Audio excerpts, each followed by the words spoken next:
Kisah Nabi Zakaria alaihi salam. Kekuatan doa Nabi Zakaria alaihi salam. Kisah ini disebutkan beberapa kali dalam Al-Quran. Salah satunya dalam surat Maryam ayat 1 hingga 10. Diceritakan bahwa Nabi Zakaria dan istrinya telah lama menanti kehadiran seorang anak dalam pernikahan mereka. Sekian tahun berlalu, beliau berdoa dan belum dikabulkan oleh Allah. Meskipun begitu, Nabi Zakaria tidak berputus asa. Nabi Zakaria menikah dengan istrinya pada usia 30 tahun, sedangkan istrinya 20 tahun. Mereka berdua sangat mendambakan kehadiran seorang anak. Wahai istriku, semoga kita segera diberikan keturunan. Aku sangat mendambakan kehadiran seorang anak dalam kehidupan kita. Aku juga menginginkan hal yang sama, wahai suamiku. Kita harus berdoa dengan khusyuk agar Allah mengabulkan permintaan kita. Semoga Allah mengabulkan doa kita. Amin. Setiap hari, Nabi Zakaria dan istrinya selalu memohon kepada Allah agar diberikan keturunan. Ya Allah, Tuhan Maha Pengasih dan Penyayang, hamba mohon karuniakanlah kami seorang anak dari keturunanku, agar kelak anak itu dapat meneruskan perjuanganku. Sekian tahun menanti, belum ada tanda-tanda sang istri hamil. Ternyata istri Nabi Zakaria adalah seorang mandul, artinya tidak bisa memiliki anak. Aku tidak bisa memiliki seorang anak, wahai suamiku. Sekarang usiaku mulai menua. Bersabarlah, wahai istriku. Kita harus tetap berdoa kepada Allah. Aku yakin Allah memiliki rencana yang lebih baik dari rencana kita. Iya, suamiku. Aku akan terus berdoa. Meskipun doanya belum dikabulkan Allah, Nabi Zakaria tidak putus asa. Beliau terus berdoa dan selalu berprasangka baik kepada Allah. Doanya selalu sama, yaitu meminta agar diberikan keturunan. Tahun demi tahun berlalu sangat cepat. Nabi Zakaria dan istrinya menjalani kehidupan dengan penuh kesabaran dan keikhlasan. Meski tenaga untuk beraktivitas semakin menurun, tidak menyurutkan semangat beliau dalam berdakwah kepada kaumnya. Seperti yang disebutkan dalam Al-Quran, surat Maryam ayat 4.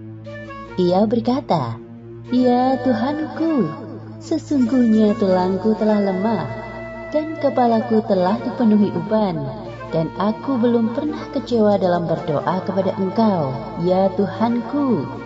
Nabi Zakaria menguasai banyak bidang keilmuan. Maka dari itu, beliau sangat menginginkan seorang anak untuk mewarisi keilmuan yang dimilikinya. Seperti yang disebutkan dalam Al-Quran, surat Maryam ayat 5 hingga 6.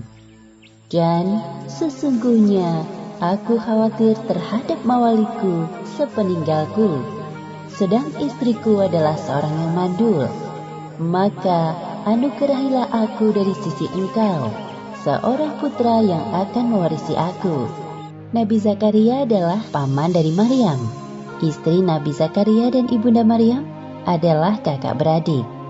Ibunda Maryam bernama Hannah, sedangkan ayahnya bernama Imron. Kisah keluarga Imron dijadikan sebagai salah satu nama surat dalam Al-Quran, yaitu surat Ali Imron. Pada saat Maryam masih dalam kandungan, Imron dan Hannah telah bernazar kepada Allah untuk menyerahkan anaknya kelak menjadi orang yang taat kepadanya. Namun, sang ayah yaitu Imron meninggal saat Maryam masih berada dalam kandungan ibunya. Setelah Maryam lahir dan dapat mulai berpikir, Hannah menyerahkan Maryam kecil dalam pengasuhan Nabi Zakaria. Pada suatu hari, Nabi Zakaria menemui Maryam remaja sedang duduk di mihrabnya. Beliau memperhatikan ada banyak makanan di dekat Maryam. Karena penasaran, Nabi Zakaria bertanya kepada Maryam, Wahai Maryam, dari mana kamu memperoleh makanan ini? "Makanan itu dari sisi Allah.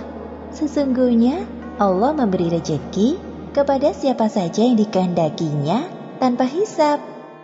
Nabi Zakaria terkejut mendengar jawaban dari Maryam. Dari peristiwa itu, timbul semangat besar dalam diri Nabi Zakaria. Sesampainya di rumah, dalam mihrabnya, beliau beribadah sambil menangis dan berdoa dengan suara merendah. Ya Allah, berilah aku dari sisi Engkau seorang anak yang baik. Sesungguhnya Engkau Maha Pendengar doa.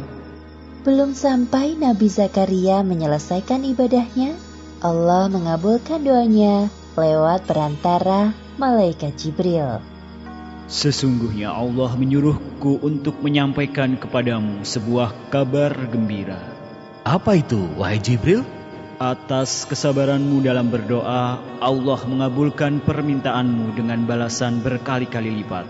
Pertama, Allah akan memberikanmu keturunan seorang anak laki-laki.